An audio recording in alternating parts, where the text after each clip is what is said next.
Alors, aujourd'hui, on plonge au cœur de l'un des plus grands débats de l'histoire de l'économie.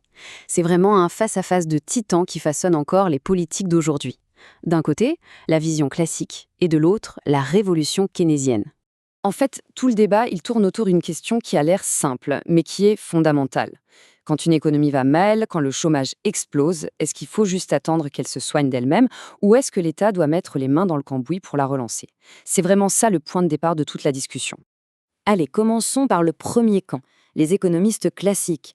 Pour eux, la réponse est hyper claire. Le marché, c'est un mécanisme formidable, presque une horloge suisse. Si on le laisse faire son travail, il finit toujours par retrouver son équilibre. Le cœur de leur réacteur, c'est la fameuse loi de Say. L'idée, c'est quoi? En gros, à chaque fois qu'on produit quelque chose, on distribue en même temps de l'argent, que ce soit des salaires pour les employés ou des profits pour les patrons. Et cet argent, eh bien, il va servir à acheter ce qui a été produit. Du coup, une crise de surproduction générale, c'est théoriquement impossible. L'offre finit toujours par générer sa propre demande.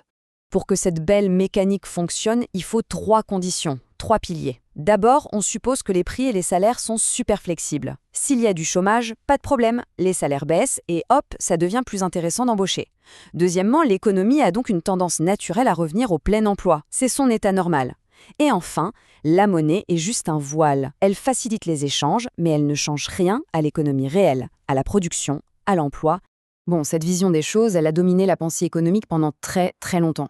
C'était la norme. Mais un événement cataclysmique va venir tout chambouler et ouvrir la porte à une théorie totalement opposée. Et cet événement, c'est la Grande Dépression des années 30. Là, on a un chômage de masse qui s'installe, qui dure des années, des usines à l'arrêt. Le modèle classique qui disait que tout allait revenir à la normale rapidement se retrouve complètement démuni. Il n'arrive pas à expliquer ce qui se passe. Le fameux mécanisme d'autorégulation semble totalement en panne. Et là, on voit vraiment le clash des diagnostics. Pour les classiques, le coupable, c'est le marché du travail. Les salaires sont trop rigides, ils ne baissent pas assez vite. La solution, les laisser chuter. Mais pour John Maynard Keynes, le problème n'est pas du tout là. Ce n'est pas que les travailleurs coûtent trop cher, c'est juste que personne n'achète. Les carnets de commandes sont vides, donc, logiquement, les entreprises ne produisent plus et ne recrutent plus. Et c'est là qu'arrive son idée la plus révolutionnaire, l'équilibre de sous-emploi.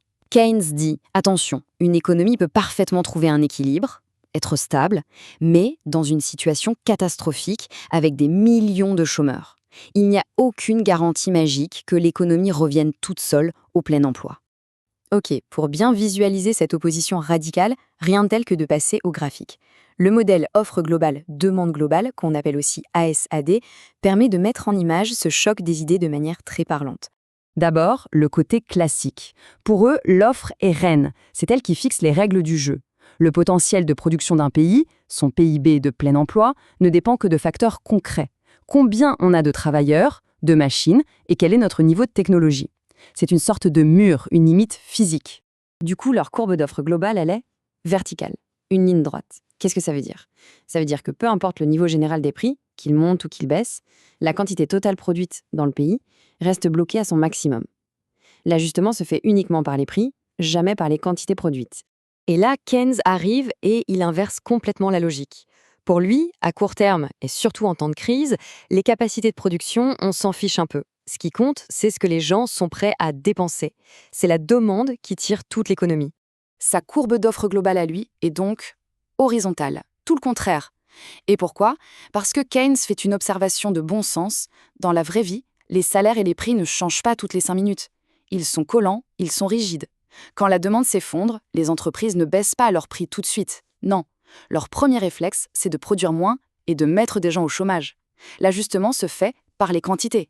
Mais alors, pourquoi? Pourquoi ces prix et ces salaires sont-ils si collants dans la réalité?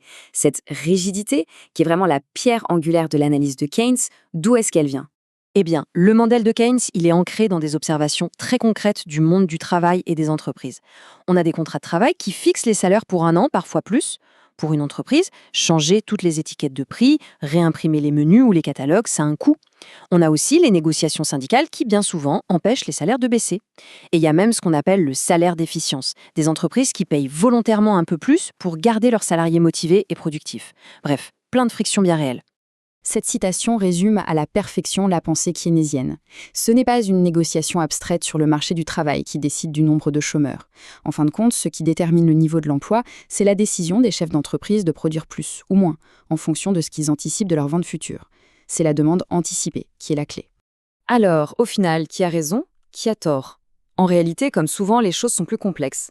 Ces deux théories, dans leur version originale, ont chacune leurs forces, mais aussi de vraies limites et des angles morts. Le modèle classique, il est très élégant intellectuellement, mais son hypothèse de flexibilité parfaite des prix, c'est juste irréaliste. La Grande Dépression l'a prouvé de manière tragique, et il passe complètement à côté du rôle de la demande. De l'autre côté, le modèle keynésien explique super bien les récessions à court terme, mais il part du principe que les prix sont fixes. Or, on sait très bien que si on stimule la demande, à un moment, les prix finissent par monter et on se retrouve avec de l'inflation. Cette rigidité, elle n'est que temporaire. Finalement, ce débat historique nous laisse face à la grande question de la politique économique moderne, une question qui n'est toujours pas tranchée. D'un côté, faire confiance au marché pour s'ajuster, même si ça implique une longue et douloureuse période de chômage, ou de l'autre, faire intervenir l'État pour piloter l'économie au risque de créer d'autres problèmes comme l'inflation ou la dette.